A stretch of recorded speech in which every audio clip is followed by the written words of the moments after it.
We're going to start off with Kathleen Brandenburg. Kathleen is the founder and the Chief Design Strategy Officer at IA Collaborative. It's a design and innovation consulting firm here in Chicago, but they are known throughout the industry, if not throughout the world. I mean, everybody knows about Kathleen and her brilliant work. She was named one of the 50 most influential designers in America by Fast Company. And if you're going to get named by anybody, you sure want to get named by Fast Company in this business. And it described her as one of the country's premier practitioners of immersive design. She and her team at IA Collaborative mentor and collaborate with our M program students, and they actively participate as coaches in the yearly Business Design Challenge. So welcome, Kathleen.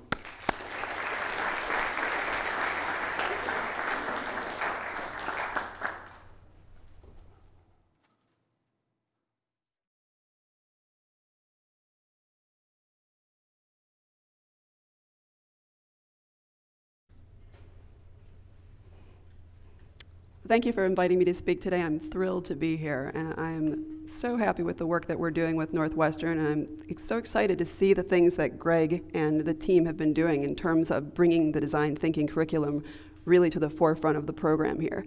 It's exciting because Northwestern, to me, has always had this brilliant history of business, understanding of what it means to really be at the top of the world's most renowned MBA programs.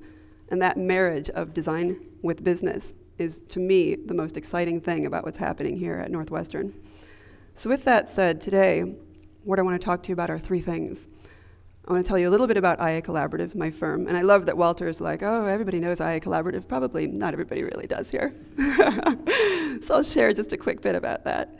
And then today, I'm going to share with you two ways that our clients, companies, different industries, are using design as strategy. And then the third thing that I'm going to talk to you about is design strategy in the future, what it's going to look like. So first, a little bit about our company. We are a design innovation firm. That means that we have researchers, strategists, and designers, and we work in a very, very integrated way. And that integration is with different mindsets. We have people with MBAs, we have people with MDSs, and those mindsets, when they come together, they have to learn to work and communicate together. And when they do that, they tend to pull the best of that sort of generative spirit of the way design thinkers create things. And in other words, I could talk to you forever about what we do and show you a million bullet points, but the way that design thinkers communicate is often very visual, no big surprise. So I thought what I'd share right away is just a quick 2-minute video that would give you a little bit of a sneak peek into what it feels like, what it looks like, what the vibe is to work at a true design innovation firm. So it's about 2 minutes long.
hopefully the takeaway from that are two things. One, I hope that you saw how incredibly human-centered we are. You saw a lot of people, a lot of emotion, a lot of variety. That's the second thing. Incredible amount of variety. You saw someone going through dialysis in that video. You also saw somebody in the Bronx shooting hoops.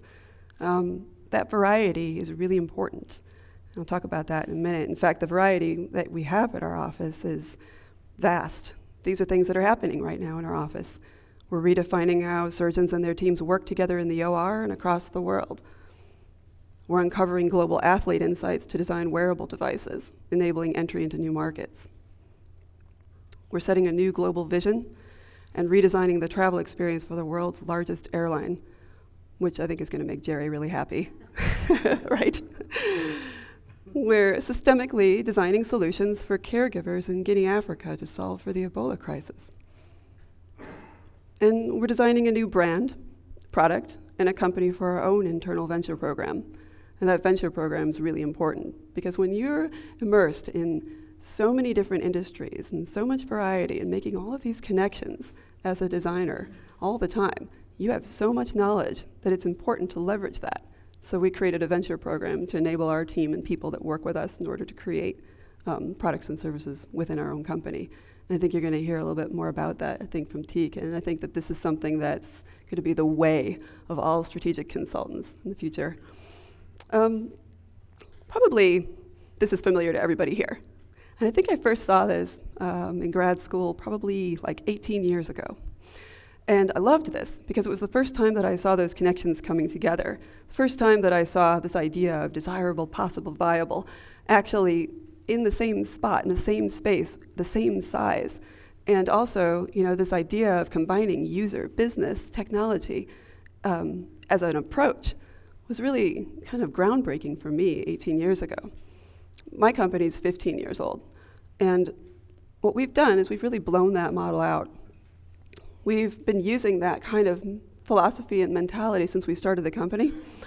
And what we've uncovered were other areas that kind of fit neatly within those connections. We call this the 7 elements of design innovation. And this is a tool that we use on nearly every project. What's important about this tool is that anybody who's familiar with business model canvas might look at this and say, oh, that looks very familiar. It's basically the business model canvas. But it's really not. There's 2 big differentiators. One is its visual communication, the fact that it's actually designed to be connected. These are not separate questions that are not part of each other. You know, another really big, important differentiator is that the way that we approach uncovering answers to everything from user experience, brand, process and resources, partners and suppliers and profit models and channels is that we approach things with a design mind. We approach things from a generative and user-centered perspective. So for example, while it might be tempting to try to uncover a new channel strategy by saying, well, so what's the most efficient, what's the most cost-saving way that we could actually create a new channel strategy for this new idea? We approach it from a question that's about users. We say, where will users engage throughout their purchase journey? That's how we begin. It's always through a user-centered design mind that we begin our projects. And clients and companies, industries, tend to see that in 2 ways. And that's the part I want to talk to you about that's happening today. Today, we see a lot of companies talk about design strategy and design thinking as things that are going to give them an output that will be about translating, as well as one that will be about transforming. I'll begin with translation. Translation is when you have unmet user needs directly translated into a new product offering. So basically, you'll see a user behavior, and then that user behavior is translated directly into something. I'll give you an example. I won't share the entire case study of Gatorade work that we've done with them over the years and all of that work, but what I want to share is just this quick example of that user-centered behavior that can be translated directly into a new product offering. So if you listen to what this athlete says, you'll see how that was then taken into a new concept. I've had games in Sacramento, Stockton, Reading. Out there it gets really hot, so every once in a while they either have little bags full of water or Gatorade or Powerade or something, depending on what team I'm playing for. And they just throw the little bags out and just bite it off and hydrate yourself that way. Yeah, the coaches got it from professional soccer players out in Mexico. I've seen it in like professional soccer games. They have little bags full of water, and you know, it's easy to just throw into the field. It's nothing too hard. It's not like a water bottle that can clock someone in the head. So they just bite a little hole into it and hydrate themselves that way. Here's another way to represent the same information. And so what happens is, it's really simple. Put the water or whatever it is that you need in the bag. You put more since this is too small. I'm just gonna put a little bit. Air it out. Try it out. A few times. That's all you have. This is it. This is it. And then it's translated. So this is Gatorade Fuel Pack, and Gatorade Fuel Pack earns Gatorade nearly $1 billion a year. It's a simple translation. It's very different, a translation, than a transformation. But what's kind of cool about transformations, or translations, that I really like, is that they're all over the place. Translations are all around us all the time. And you see them, we describe them at our company, we call them workarounds. I'm sure you probably call them that too. I just love workarounds. They're so fun, they're everywhere, you see them all the time. You can see things like this, for example. I remember writing on my arm a lot as a kid. I don't really do that now as an adult so much, but people still do this, right? You still put like a number or a thing down on your, and you know, that's being translated into a totally new product concept. Or anybody who rides a bike, have you ever done this with your bike handles or your seat? You take plastic baggies and try to keep your hands warm or try to keep the gears protected. Well, there's now, you know, a bar mitt company that's translated that sort of user behavior, that workaround, that super fun thing that we love, which is that workaround that we can create a new product or new service out of. And then I'll show you a slide that we haven't actually designed any translation for yet, but it'd be interesting to get you sort of thinking, like, what would I do when you see this translation?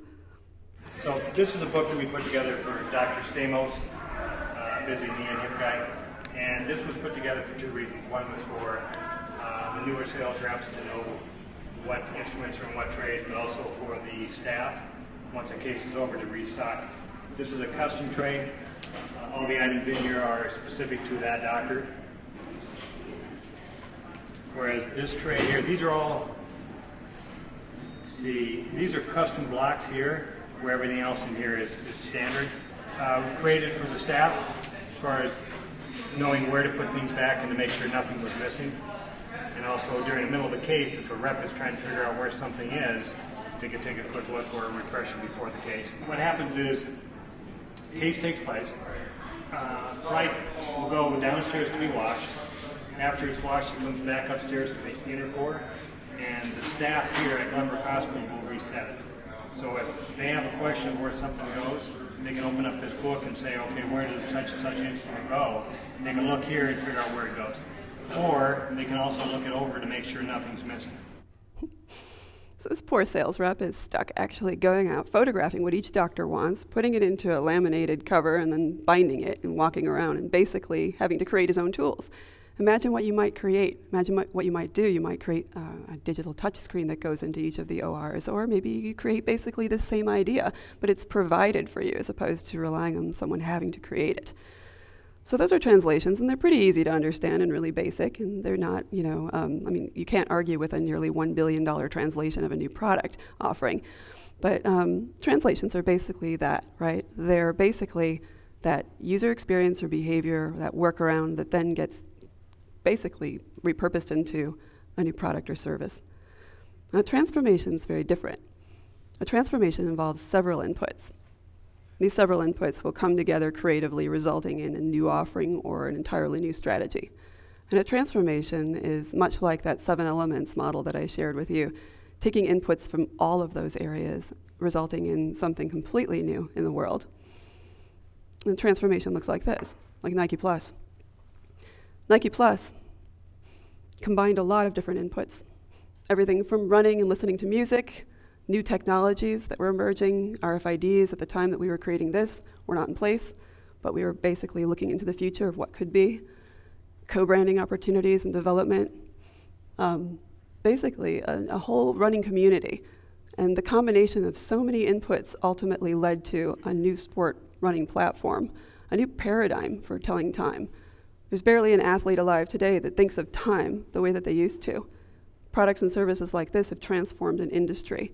The way that we think about time now when we're running or when we're working out, we think of time in terms of speed. We think of time in terms of our own performance. And it was a real transformation. Another one, which I'm sure people are familiar with too, is Warby Parker.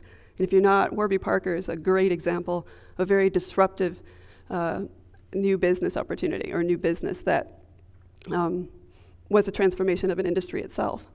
The founders purposefully, mindfully, and with deliberate intent sought how to transform the cost strategy of the way that prescription glasses have always been sold. And so many inputs were used to create that successful company. One of my favorite inputs is the fact that one of the founders, I think, worked for 5 or 6 years in a philanthropic endeavor, I think in Africa, with farmers who could barely see. And his goal was to give them glasses. And he gave them glasses, and they weren't wearing them. And after he investigated, well, why aren't you wearing these glasses? They'd say, well, these are like, 70s glasses that are cat-eye shaped. So, you have people that are fashion conscious, fashion awareness. This has grown. This is design, the aesthetic, beauty. These things are global. These things reach the bottom of the pyramid. When the founders of Warby Parker took not just that insight and then made fashionable glasses, they took a lot of inputs. They banked on the fact that now younger people, professionals, all want to have impact in the world. This is a great thing.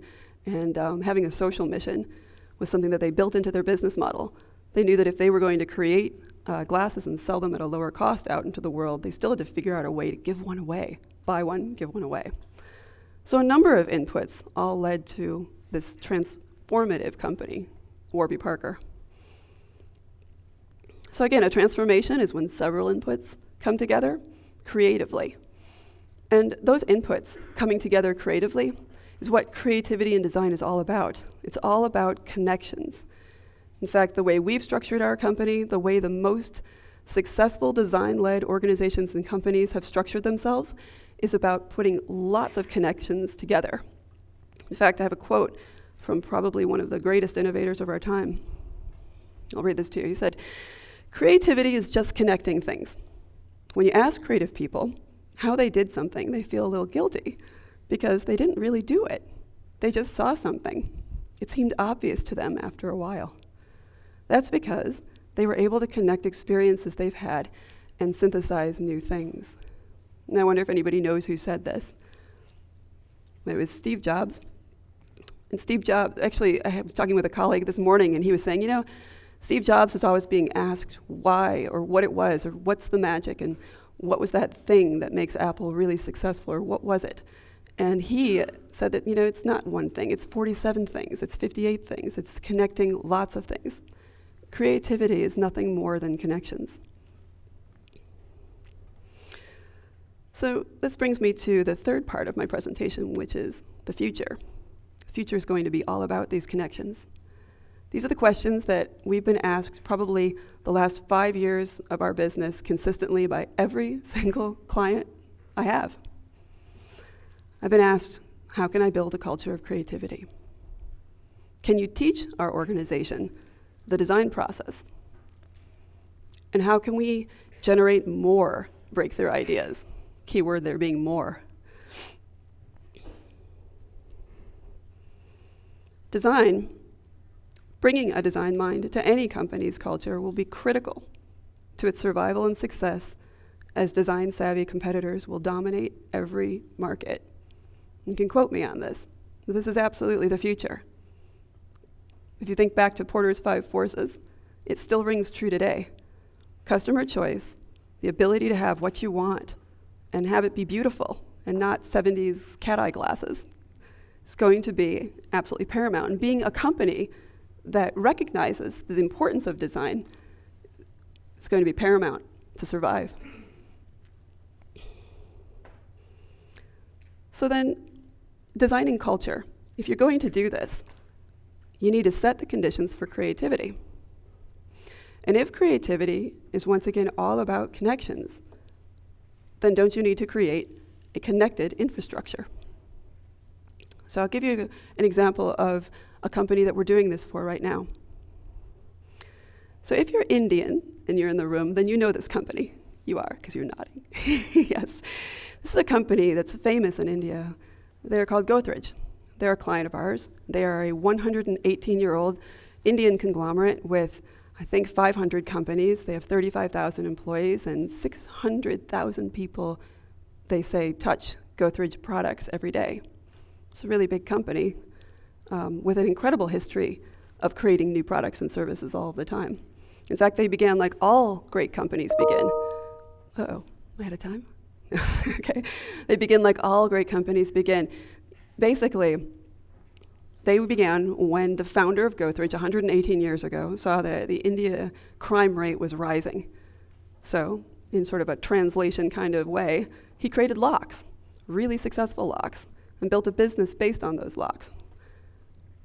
And then he started building soap, storage, motors, forklifts, food, real estate, lab equipment, refrigerators, furniture, filtration systems, maintenance, electricals, tooling, appliances. They create so many different types of products. And the ways that they've been doing this over the years has been about making those connections. Always organically, but always about making those connections in order to create new products and services and create new offerings for their company. In fact, let's see if I can get this to work. If you look in the upper right, you see where it says construction, electrical, and furniture.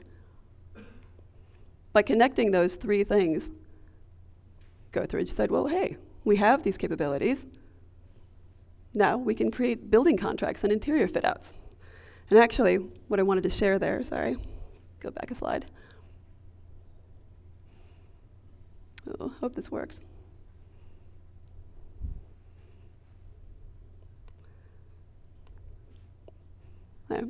Was that we learned pretty quickly that to create these, to create a connected infrastructure within the company was to look well beyond capabilities, but to look at all the things within that company that could be shareable, that connections could be made from.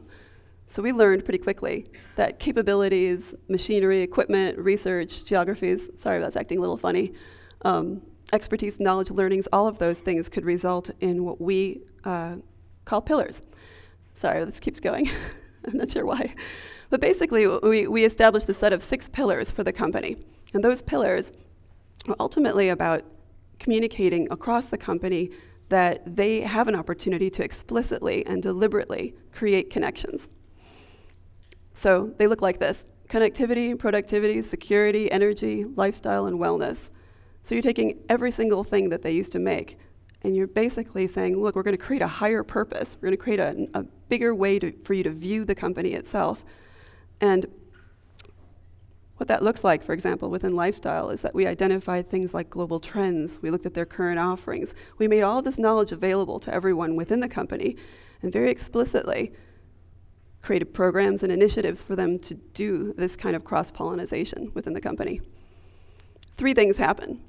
1, creating a set of pillars or creating a connected, design-led infrastructure elevated and aligned the company around shared high-level purposes. So imagine if here you are and your job is that you're the guy that works with locks and you're the guy that makes the lever on the locks, and that's your job. And you get up every morning and you go to work and you fix the levers on the locks, and that's what you do. But now there's a higher level purpose. There's an actual pillar called security, and it identifies your place within the company, within the idea of security. That elevates who you are and what you can do within the company. The second thing, very important, is that a set of pillars, a structure like this, exposes opportunities for deliberate, purposeful synergy between business units. Really key. Here's an example. There's a wellness pillar, and there's an energy pillar. And because we're being very explicit about those cross-pollination activities, and because we're seeking those connections, workers in the Godrej Memorial Hospital were asked how to leverage those pillars, and they cited a need for incubators in the hospital, in the maternity ward.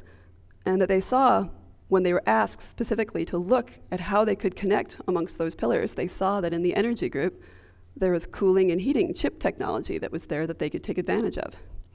So now Gothridge is creating incubators. So it's all about being explicit, creating an infrastructure that's design-led. And then the third very important thing that's happening right now, and something that's happening with Gothridge, but it's happening, I think, here certainly in the US, is that building a design infrastructure drives company valuation. And I don't know if people are familiar with DMI's design index, but the design index beat S&P by, I think, 228% this year, which is significant. So again, this set of pillars really establishes a way for a company with so many products, such a great history of being design-led, to stop being organic and start being explicit, purposeful about creating new products and services. The future of design moves beyond identification of new products and services and offerings to be about understanding and using a design mind to create the strategy and therefore company infrastructure to stay at the forefront. And that's my speech.